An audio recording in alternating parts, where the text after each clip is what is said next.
Assalamualaikum. This is our second class for AC circuit. This chapter is always, majority cases, it's overlapping with other chapters.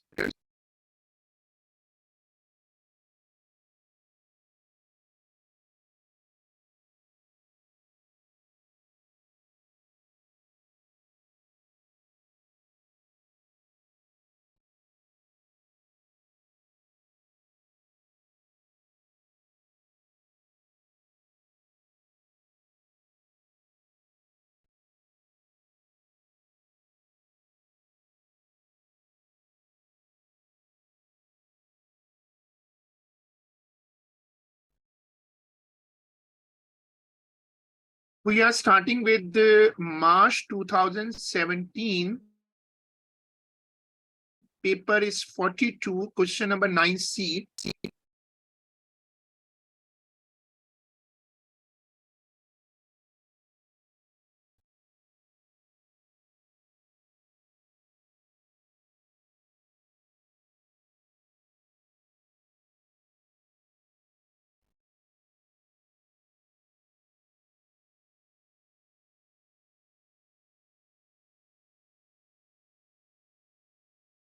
पहले ये check कर लो कि क्या ये paper हमारे पास read and right में है।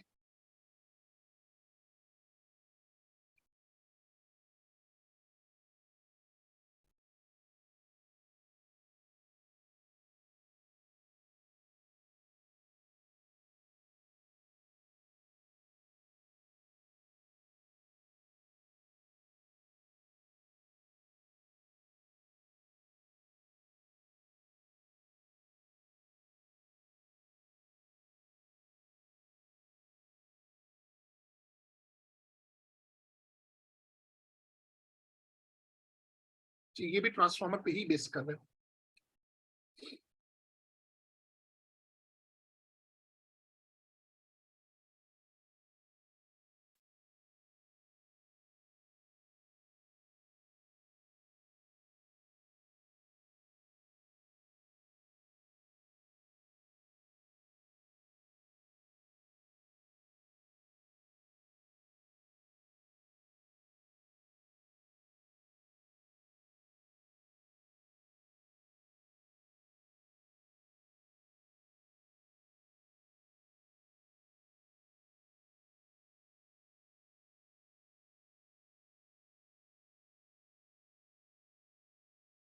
ये वाला क्वेश्चन देखते हैं,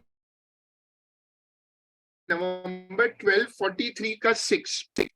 अगर कोई क्वेश्चन करा हुआ आ जाए तो मुझे बता दीजिएगा। नवंबर 1243 का 6, ये वाला क्वेश्चन निकालें।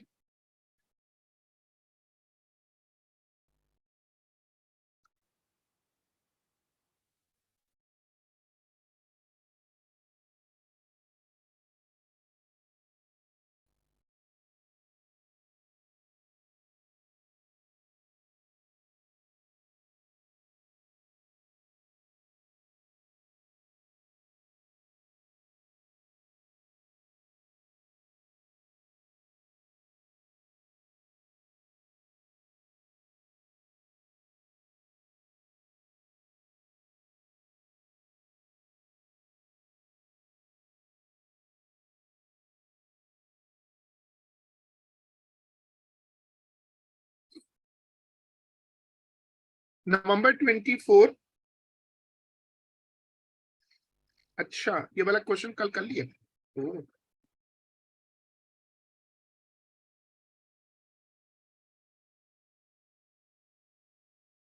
फिर ये कर लेते हैं।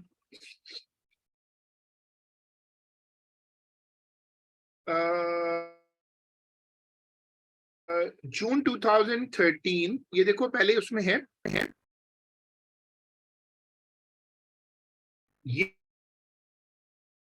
ये वाला क्वेश्चन निकालें।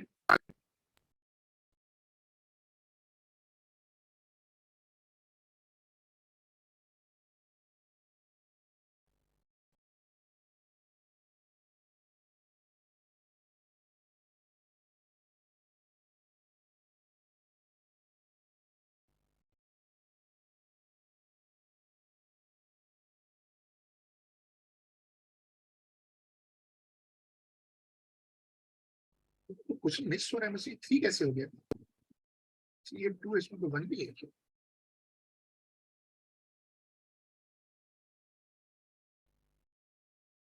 अच्छा, चलो पहले 3 अब खोल लिए, 3 देख लेते हैं।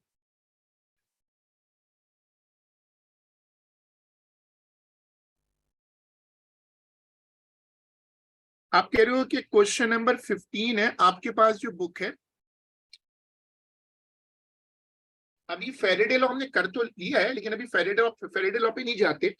The output of an ideal transformer is connected to a bridge rectifier as shown.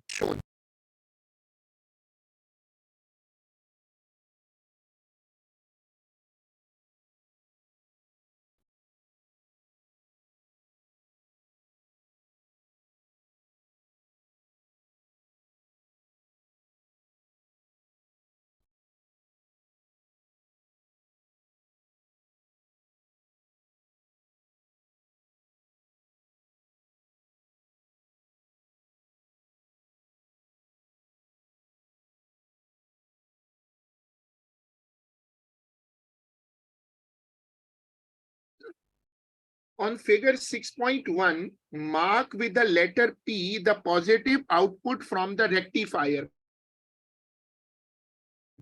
Positive output वो होता है जिससे करंट निकले। तो ऐसा करते हैं कि पहले ऊपर से करंट लेकर आते हैं, यहां से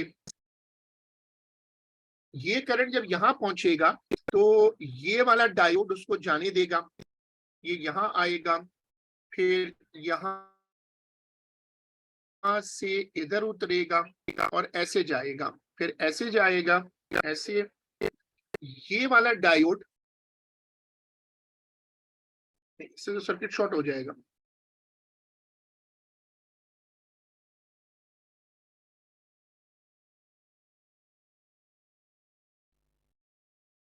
ये वाला डायोड कंडक्ट करवाता हूं और ये मैंने लूप पूरा कर लिया। ठीक है, अब आप इसके बाद रेड वाला देखिएगा। अब मैं करंट को नीचे से लाता हूं, यहां से। जब ये वाला करंट बंद हो जाएगा, करंट रेड वाले से आएगा, इस डायोड से गुजरेगा, फिर इससे आएगा, फिर इससे यहाँ पहुंचेगा, यहाँ पर इससे गुजरेगा और अपना लूप पूरा कर लेगा। मैंने कलर चेंज किया आइडेंटिफाई के लिए। एक वक्त में तुम अगर पोलैरिटी देखो तो इसकी पोलैरिटी प्लस है, इसकी माइनस है। अब इसने पूछा था पोजीशन पी पर,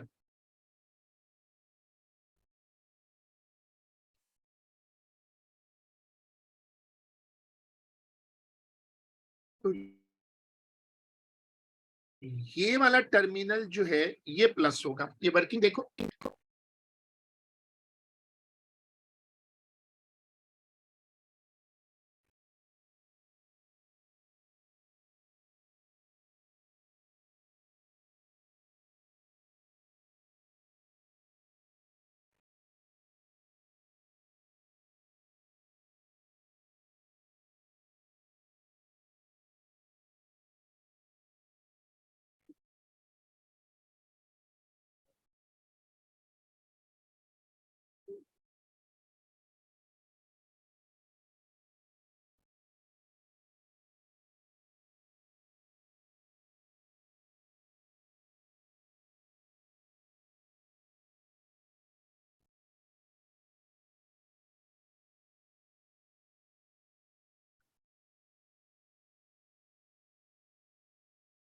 अब वो कह रहे हैं स्मूथिंग को डिफाइन करो। कह रहे मैंने एक कैपेसिटर लगाया है पैरेलल में, तो अगर ये पैरेलल में कैपेसिटर लगा देता है,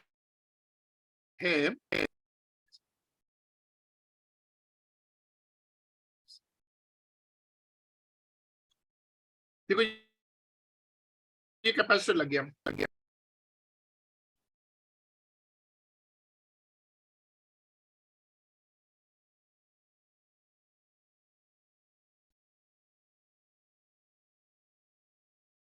अब कैपेसिटर, सॉरी, स्मूथिंग की डेफिनेशन बताओ।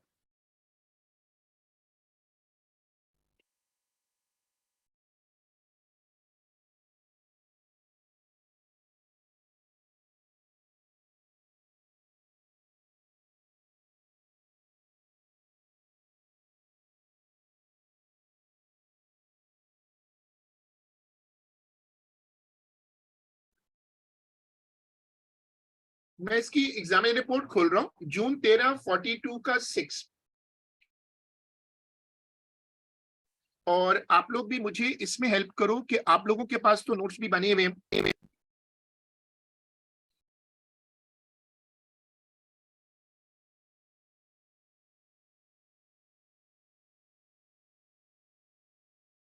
ये वाला क्वेश्चन है, क्वेश्चन डिफरेंट लग रहा है।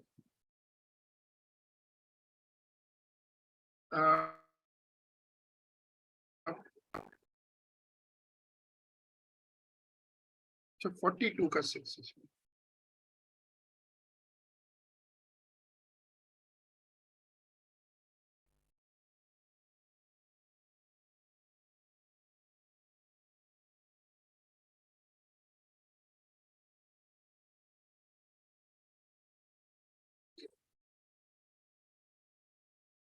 फ्रीक्वेंटली, ये वाला पार्ट मैं कर रहा हूँ। Frequently the descriptions were vague, making reference to smoothing the voltage. Output voltage were rarely included in an answer. अब बताओ स्मूथिंग का आंसर क्या बनाया था हमने? स्मूथिंग के जब नोट्स बनाए थे तो हमने स्मूथिंग की डेफिनेशन क्या बनाई थी? ये कह रहा है कि आउटपुट वोल्टेज का जिक्र करना जरूरी है।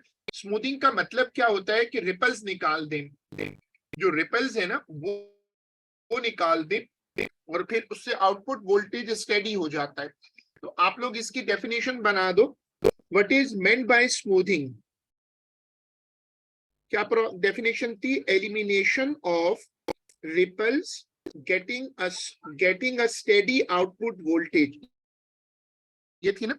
आप वर्डिंग आगे पीछे कर सकते हो, अगर आप रट्टा लगा वो सही है।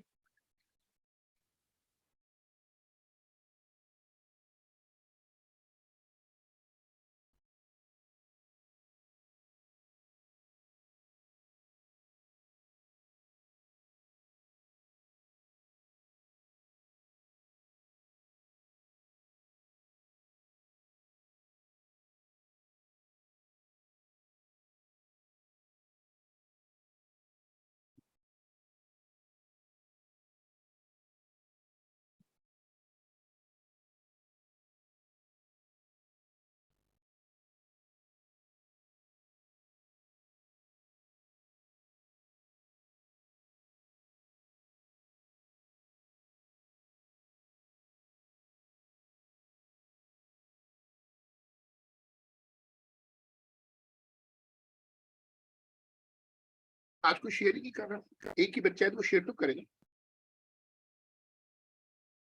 हाँ सही है।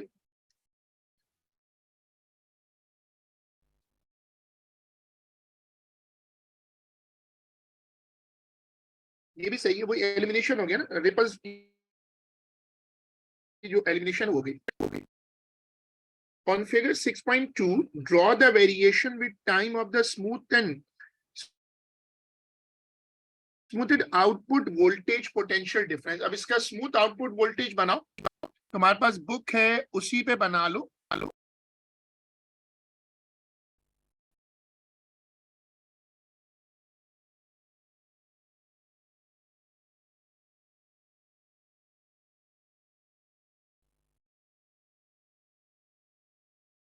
ऐसे यूं बना दो।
देखो ये वाला क्वेश्चन है हमारे पास, क्या रीड एंड राइट में है?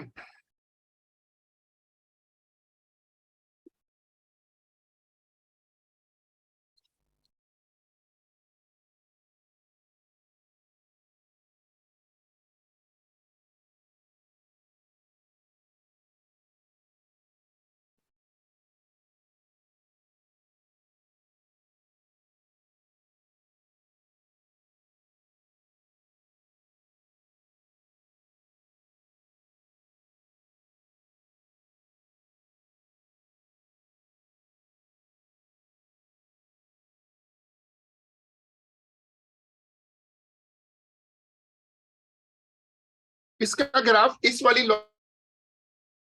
लॉजिक से बनेगा।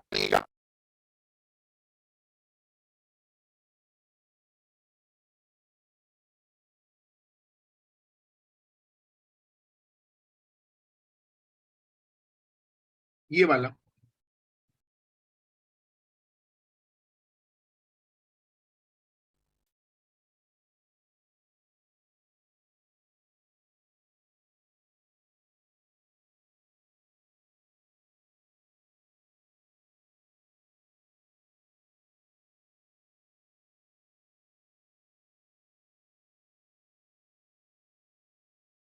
नहीं नहीं, आप इक्वेशन देखो ना, ये तो शुरू से ऐसे ही होगा, इसकी इक्वेशन देखो ना, देखो।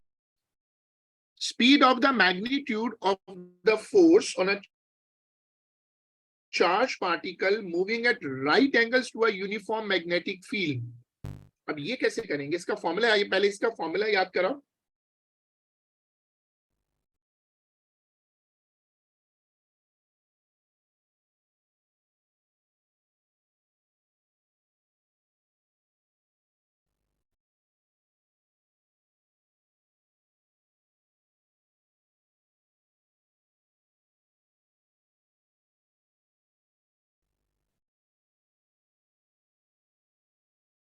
बाकी चीजें तो कांस्टेंट है।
इस तरह की लाइन बन जाएगी, स्ट्रेट लाइन, क्योंकि डायरेक्टली प्रोपोर्शनल है। अब ये पढ़ो, ये तीनों फील्ड्स की डिवीजन हो रही है।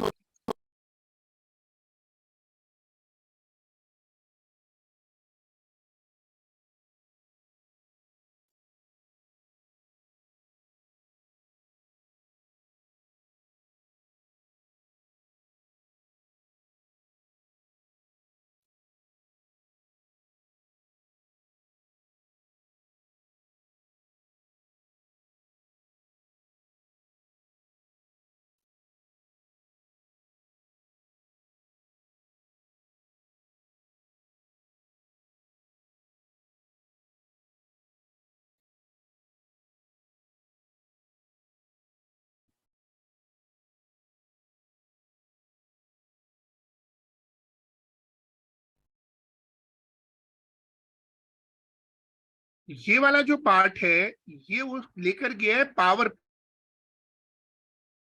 पे।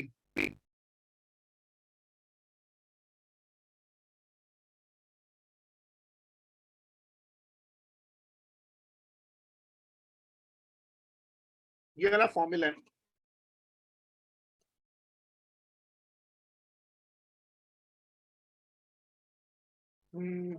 लेकिन उसकी लॉजिक स्ट्रेट लाइन की, तो स्ट्रेट लाइन की बना दूंगी।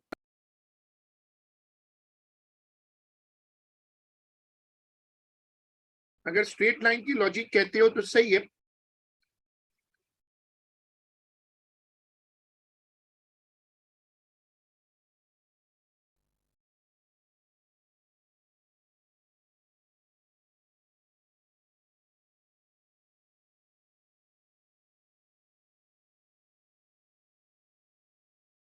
लेकिन ये तो साइनसॉइडल खुद कह रहा है, वो याद होगा मैंने बनवाया था क्लास में ना,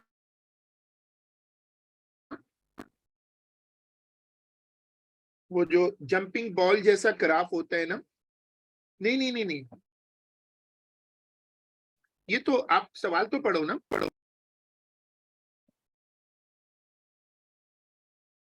4 लूप्स बनाने, साइन थीटा का ग्राफ बनेगा, नहीं वो फॉर्मूला नहीं लगेगा ना, आप तो नोट्स में जाओ ना। साइन स्क्वायर थीटा का ग्राफ बनेगा, it will be like that. असल में इसके अंदर टाइम आ जाता है, वो तुम्हें याद अगर आ जाए दोनों को तो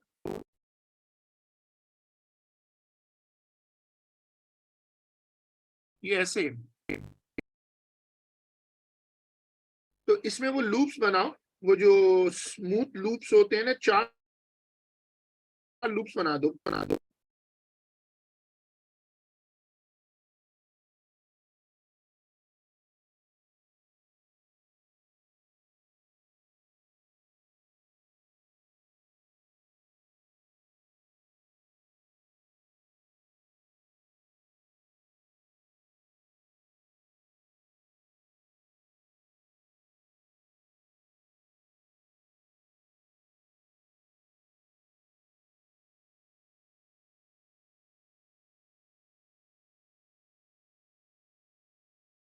ऐसे इसने बोला था 2 साइकिल, 2 साइकिल का मतलब होगा 4 लूप्स। वो एक नीचे वाला ऊपर आता है ना।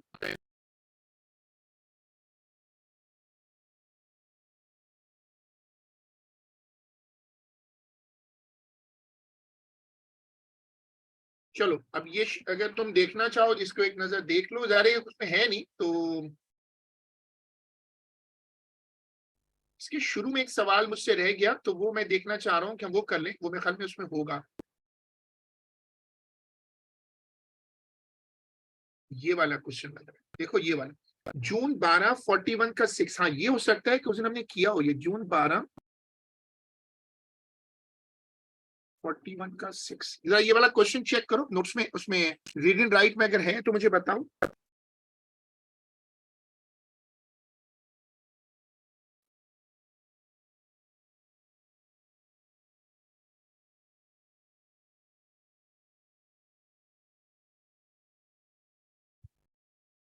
क्वेश्चन नंबर 19, ये किया हुआ तो नहीं है?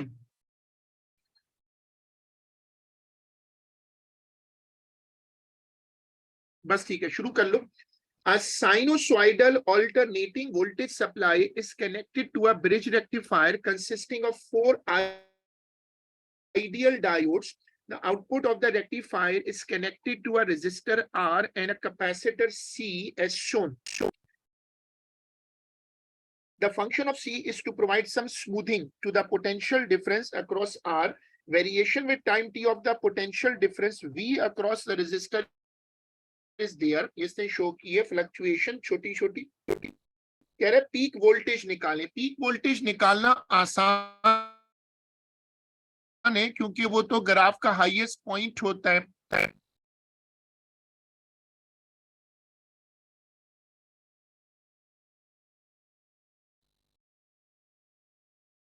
तो पीक वोल्टेज आसान है, पीक वोल्टेज मैंने इसको इन्होंने एक बच्चे ने मुझे बताया, और ये आंसर जो है पहले वाले का 4.0 कर देता हूं। द आरएमएस वोल्टेज, आरएमएस कैसे निकलता है, जो फॉर्मूला होता है आरएमएस का, V R M S is equal to V naught upon √2, 2.8। अच्छा, 4/√2।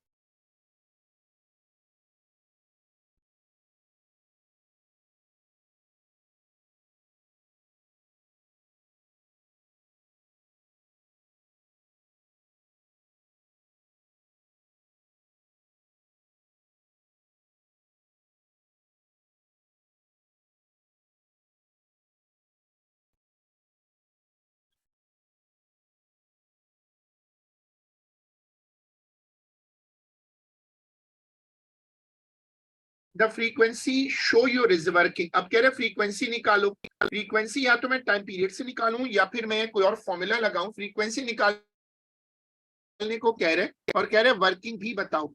ऐसा करो टाइम पीरियड निकाल लो।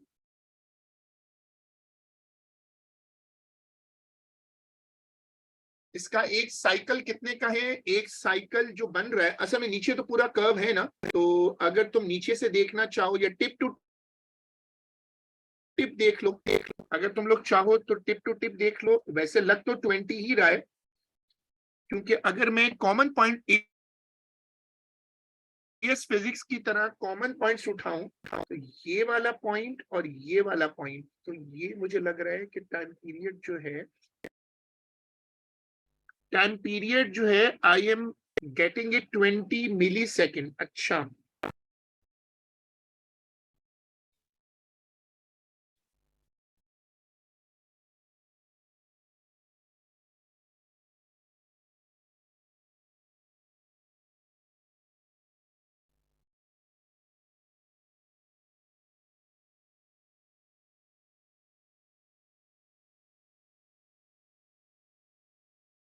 है नहीं 10 कैसे आएगा? 20 आ रहा है।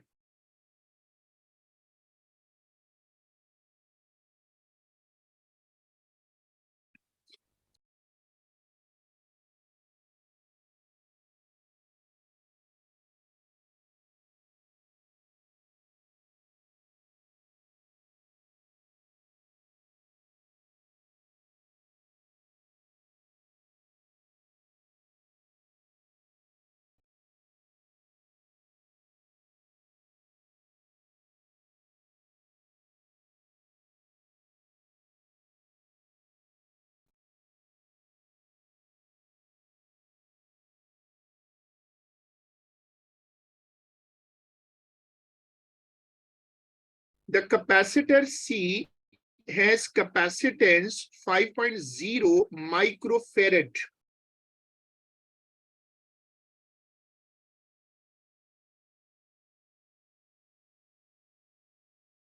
मैंने ये वाले दो पॉइंट्स लिए हैं, ये वाले कोई भी ऐसे ले लो जो रिपीट हो रहे हो, फेस सेम आ जाए ना। The capacitor has capacitance 5 microfarad for a single discharge of the capacitor through the resistor. Use figure 0.2 to determine the change in potential difference। ये जरा ट्रिकी पार्ट है। कैपेसिटर दी, कैपेसिटेंस दी हुई है 5 माइक्रोफैरड। अब वो कह रहे हैं कि सिंगल डिस्चार्ज का मतलब वो जो पीक से नीचे तक लाइन आती है ना, वो एक, या तो उसको मैं ग्राफ से ही रीड कर लूं। अब ये डिस्चार्ज का मतलब क्या है? देखो अगर मैं इसको यहां शो करूं तो सपोज करो तुम यहां से शुरू करो और यहां तक, ये सिंगल डिस्चार्ज है। 4 से लेकर मुझे लगता है 2.4 है ये नीचे नंबर, जहां तक ये गया। चेक करो ये नीचे कहां तक गया, मैंने टिप मार्क की, ये डिस्चार्ज है।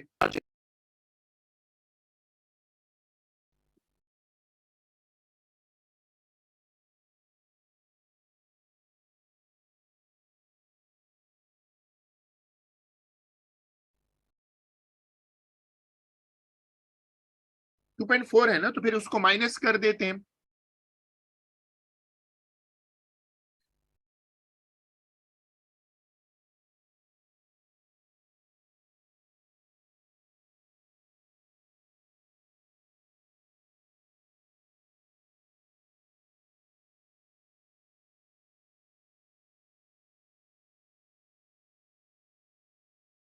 हाँ, 1.6 looks to be a good answer।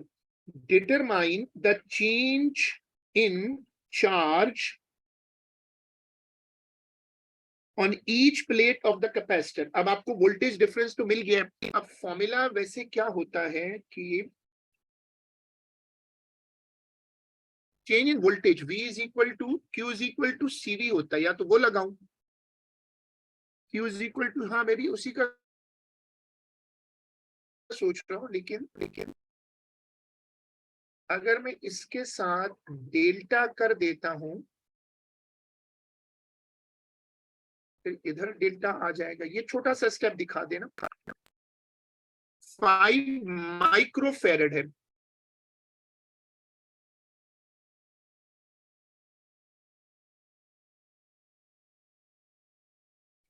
ये वर्किंग करो।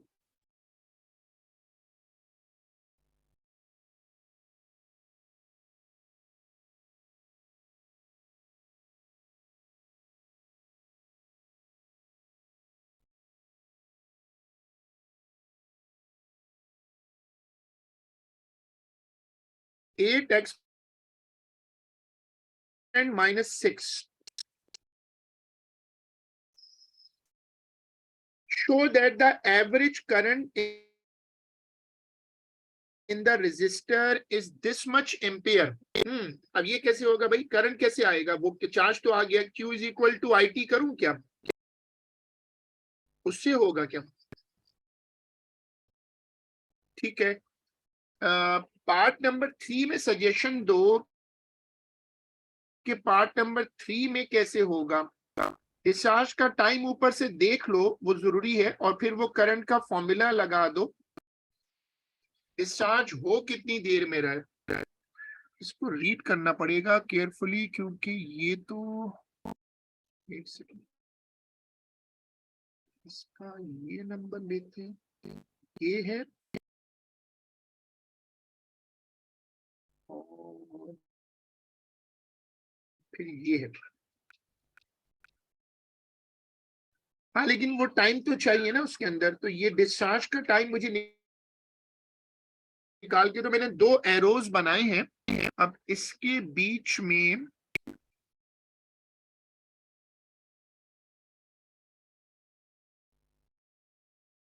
सेवन, आप कह रहे हो 7 कैसे कह रहे हो, कितने डब्बे हैं, 2 3 4 5 6, अच्छा 7 ही डब्बे हैं। ओ, 1 for 1 चल रहा है ना, वो तो बिल्कुल सही है, गुड, सही है। तो टाइम है 7 मिली second,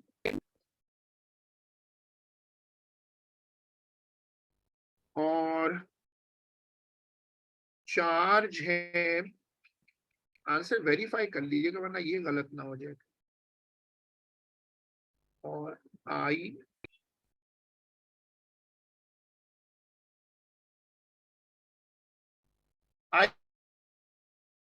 is equal to Q upon T, 1.14 into -3.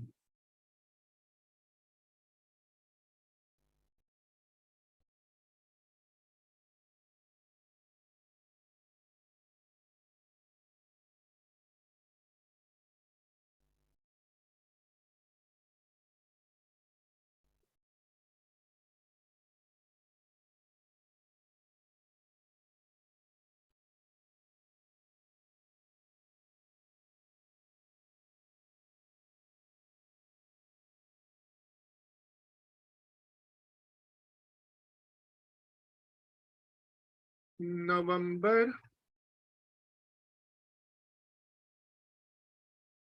41 का 7, ये वाला ईयर नंबर देखें,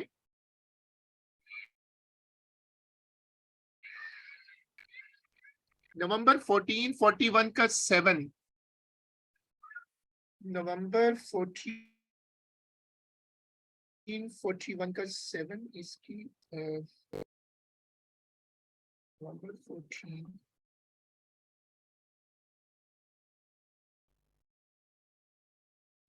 इसकी वो मेरे पास नहीं है। क्वेश्चन नंबर 14,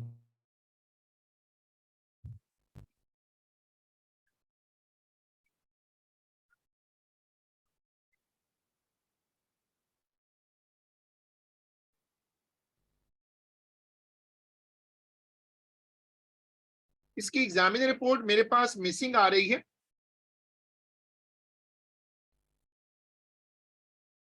आप लोग इसको देख लीजिएगा बाद में, अभी हम इसको सॉल्व कर लेते हैं। सवाल पहला वाला जो है, कह रहे why an alternating current give rise to a heating effect in a resistor. आसान सा क्वेश्चन है, कई मरतबा डिस्कस हुआ कि ये रेजिस्टर है, ये सर्किट है और करंट यूं जाएगा फिर यूं जाएगा। अब इससे तो हीट को फर्क नहीं पड़ता, heat is a form of energy. तो हीट को इससे फर्क नहीं पड़ता कि आप गाड़ी को फॉरवर्ड चलाएं या बैकवर्ड चलाएं, एनर्जी ट्रांसफर इससे इंडिपेंडेंट होती है, अमाउंट में फर्क पड़ता है।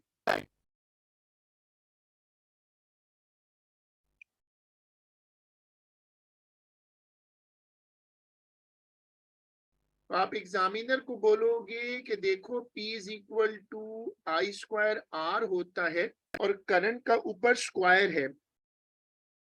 हाँ बिल्कुल यही कह रहे हैं वो। तो आप एग्जामिनर को बताओगे, अच्छा ये क्वेश्चन तो है तो इसको लिख लेते हैं। लिखो कि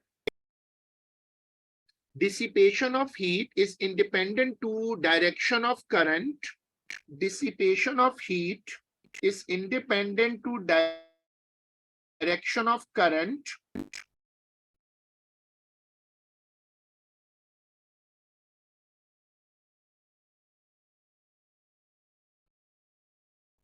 और ये इससे भी देखो, अब स्क्रीन पे देखना, इससे भी शो हो रहा है क्योंकि आई स्क्वायर प्लस है।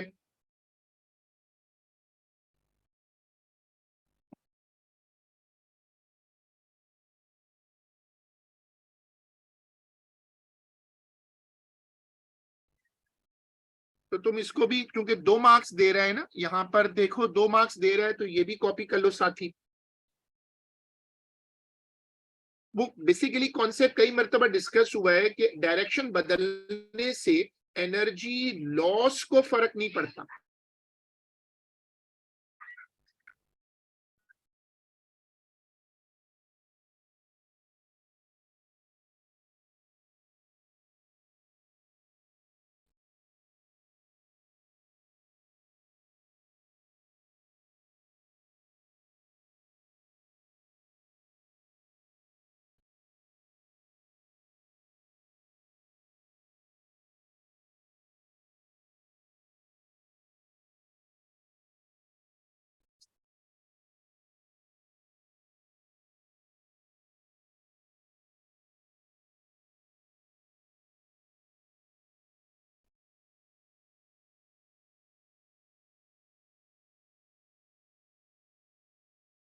चलो अब आरएमएस की डेफिनेशन तुम चाहो तो नोट्स से लिख दो, या अगर तुम्हें याद है तो मुझे बता दो कि मैंने आपको नोट्स में लिखवाया था कि RMS value of an alternating current is the value of the steady current which when flowing through a resistor produces heat at the same rate as the same DC giving the same heat loss। ये वो याद है comparison करवाया था मैंने class में कि एक डीसी सर्किट बनाओ, साथ में आप एसी सर्किट लगाओ, दोनों की पावर लॉस एक ही ले आओ। यानी इस तरह सोचो कि तुम्हारे पास एक लैंप है, उसको तुम डीसी पे लगा दो, डीसी स्टेडी डीसी पर, उससे करंट आ रहा होगा, नोट कर लो। उसी लैंप को फिर एक एसी पर लगाओ वेरिएबल रेजिस्टर के साथ और उसकी फ्लक्स उसको ऑल्टर करो और ब्राइटनेस बिल्कुल वही ले आओ जो पहले वाले पे थी। तो इसका जो ये करंट होगा, जो अब जो करंट इस पर आएगा वो इसका आरएमएस होगा। ये दोनों का कंपैरिजन का तरीका है। यानी डीसी का जो स्टेडी करंट होता है, अगर वही पावर एसी में जनरेट हो कर दी तो डी में आरएमएस कहलाता है। वैल्यू मतलब इक्विवेलेंट मानी जाती है। अगर ब्राइटनेस सेम कर दो या rate of heat loss same कर दो, कोई भी चीज जो आउटपुट पर है ना एनर्जी फॉर्म है, तभी उसने पहले पार्ट में ये कहलवा लिया कि एनर्जी को कोई फर्क नहीं पड़ता पोलैरिटी से। जल्दी बता दो अगर इसकी कोई डेफिनेशन देना चाह रहा हो मुझे।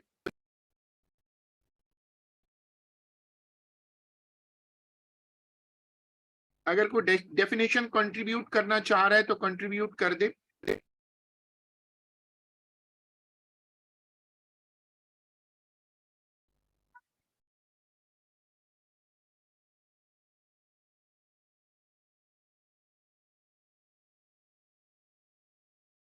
कोई भी कंट्रीब्यूट नहीं करना चाह रहा।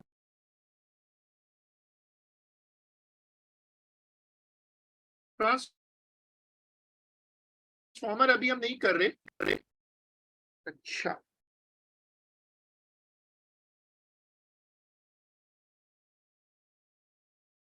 हाँ ये भी सही है, नेहा ने जो डेफिनेशन लिखी है गुड डेफिनेशन। कॉन्सेप्ट असल चीज है ना, फिर डेफिनेशन आप रट लो तो समझ में आ जाता है कि आप बेसिकली वही पावर, जो पावर होती है ना वो पोलैरिटी से इफेक्ट नहीं होती, वही पावर आप उसमें ले आओ एसी में, तो जो डीसी की वैल्यू होगी, जो वैल्यू डीसी की होगी वो एसी की आरएमएस होगी।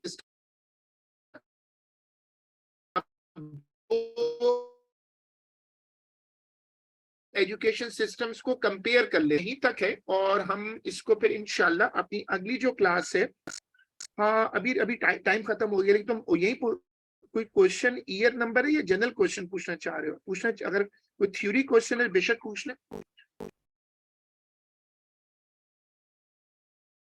हाँ पूछे पूछे, I am waiting.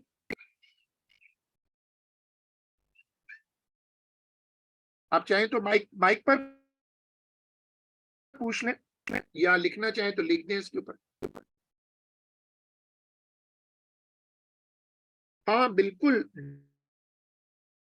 Diode 0 volt पे तो नहीं हो सकते ना। मैंने क्लास में याद है एक स्केच बनवाया था, कॉपी करवाया था, वो जो फेज डायग्राम जैसा स्केच था, तो थोड़ा सा वोल्टेज उन पर आएगा। 0 वोल्ट पे तो कुछ ही सीरीज में बैठी नहीं सकती ना। हाँ हम आइडियल डायोड जब बोलते हैं ना, ये जो आप देखते हो ना शुरू में लिख देता आइडियल, आइडियल डायोड पर वोल्टेज नहीं आता, वो इसी वजह से पेपर्स में आइडियल डायोड लिखा होता है। जो रियल डायोड होता है उसके अक्रॉस वोल्टेज आता है, लेकिन आइडियल डायोड के अक्रॉस वोल्टेज नहीं आता।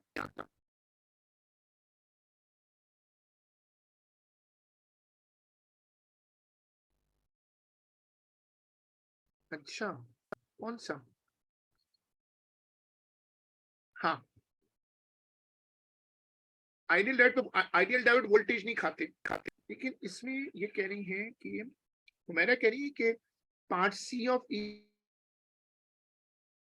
2012 एमजे, ये कह रही है कोई पार्ट मिस हुआ है।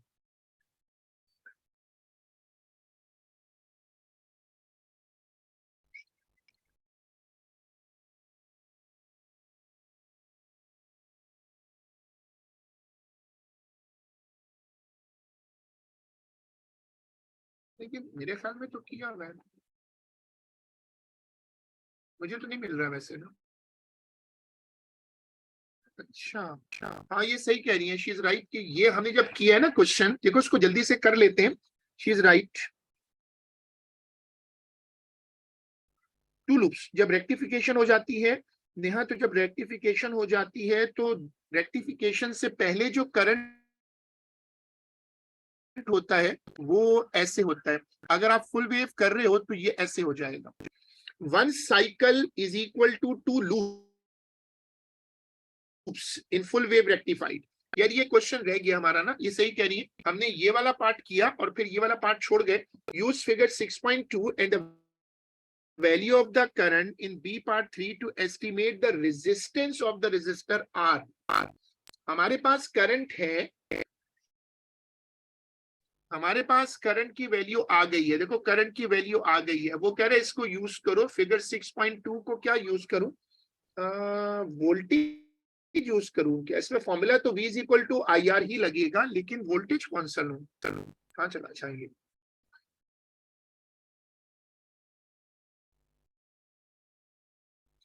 ये वाला क्वेश्चन रह गया था, इसका एक पार्ट रह गया।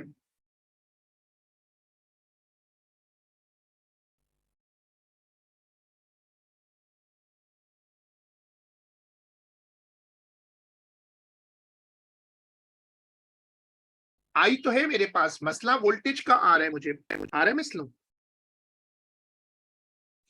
फिर मैंने आरएमएस लिया था, लेकिन यहाँ पे पीछे लिखा हुआ है मीन, तो वो तो आरएमएस होता है ना, लेकिन यहाँ पे दो वैल्यूज को ऐड आरएमएस करके डिवाइड अगर करके अगर 3.2 आप लिया हुआ है।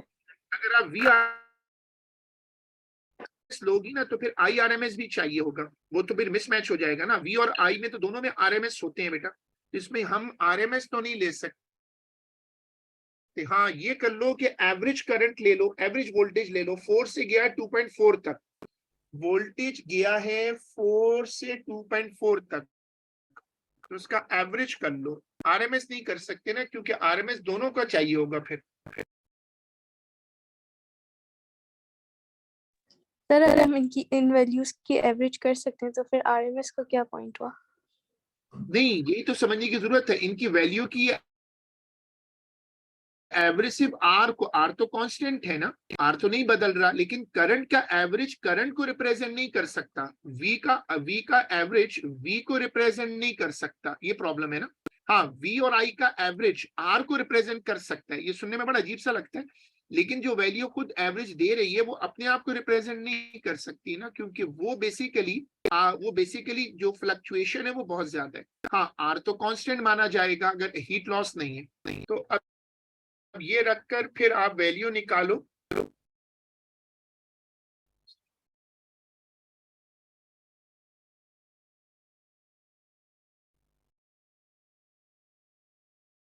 $2900 ये वैल्यू बता रहे 2900।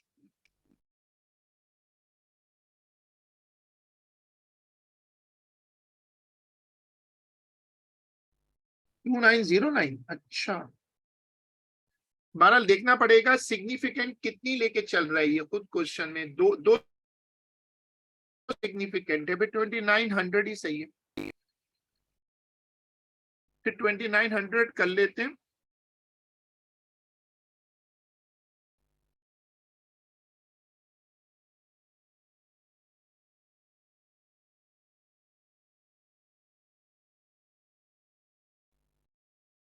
सही है, फिर आज का काम यहीं तक है और हम इसको इंशाल्लाह अगली क्लास में कंटिन्यू करेंगे। अल्लाह हाफिज।